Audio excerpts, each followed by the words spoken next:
Hi there, welcome along to Taking the Biz, the channel dedicated to A-level business students and their revision. This video is going to focus on a topic known as protectionism, which is the idea that governments might introduce policies to try and protect domestic firms inside their nation at the expense of overseas companies looking to import into that market.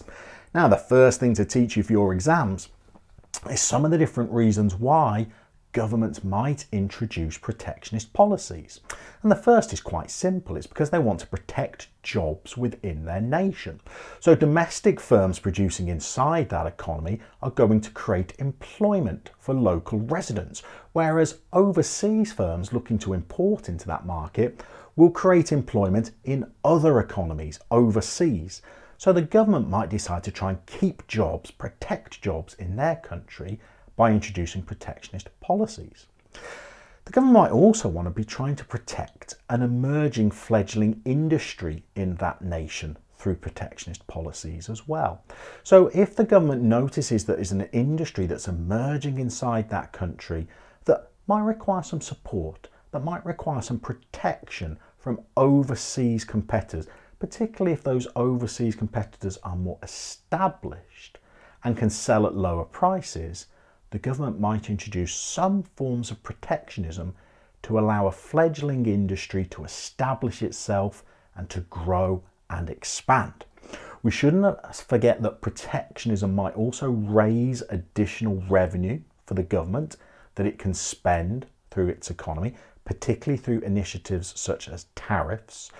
It will also encourage demand for domestic goods and services as well. So it might actually not just protect jobs, but encourage further employment as domestic firms are able to grow at the expense of overseas rivals.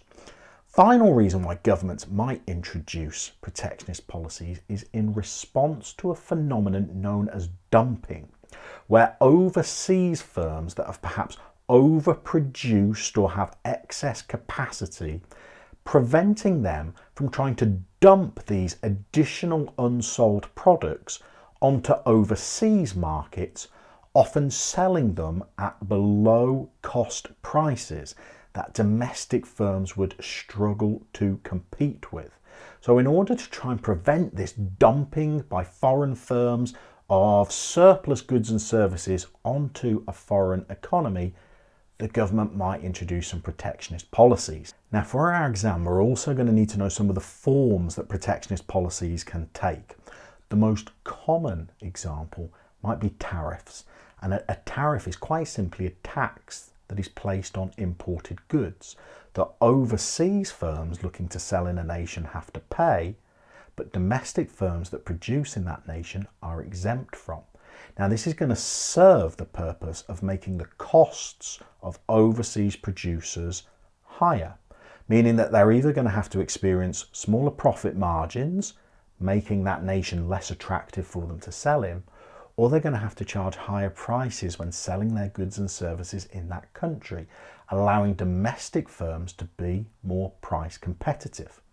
As an alternative, the government might introduce a system of quotas, where rather than taxing imported goods, they set a limit to how many imported goods are allowed in a particular time period. So the UK government might place a quota of only allowing 100,000 foreign cars to enter the UK market in a year. The government might decide to go for a system of technical barriers to trade. Now, these are standards or laws that they introduce for goods and services being sold inside their country, that domestic firms might find it quite easy to meet because they've been producing in that country for a number of years, but foreign companies might find that they have to modify or change their product offerings in order to reach these safety standards or abide by these laws. Now, this is going to create additional costs for overseas firms, and again, it will make that market less attractive to them, or mean that they have to pass on those higher costs in the form of higher prices.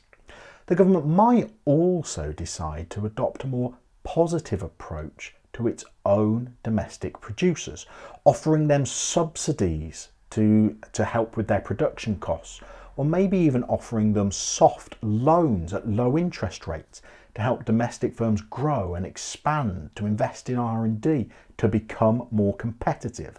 And so rather than penalise overseas producers looking to import, the government might protect their own businesses by offering those domestic firms greater assistance to produce.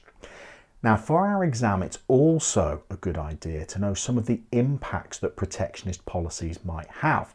And some of those might be impacts that it has on domestic firms, and others might be impacts that it has on those overseas companies looking to import into your country. Now, the most obvious impact it's going to have on domestic firms is it's going to aid their competitiveness. It may allow them to be more price competitive when they are placed up against overseas rivals, swelling demand for their goods and services, increasing their revenues, possibly making them more profitable as well. But protectionist policies can also have a negative impact on domestic firms as well. And that's because many domestic firms might be relying on components or raw materials or inventory that's imported from abroad.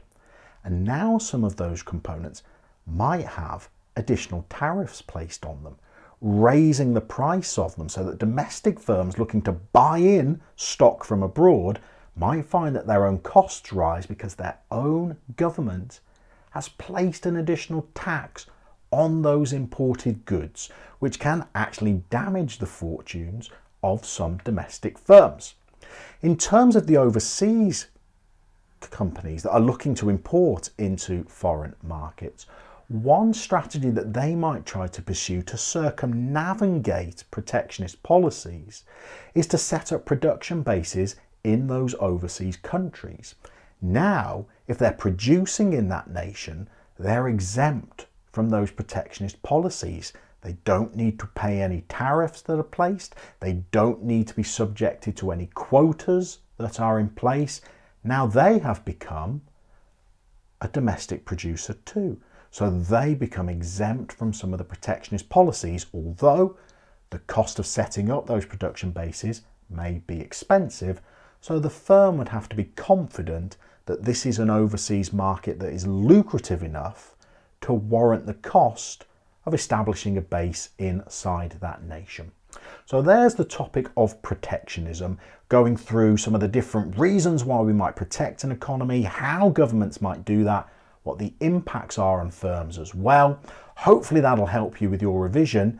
In the meantime, keep on taking the biz.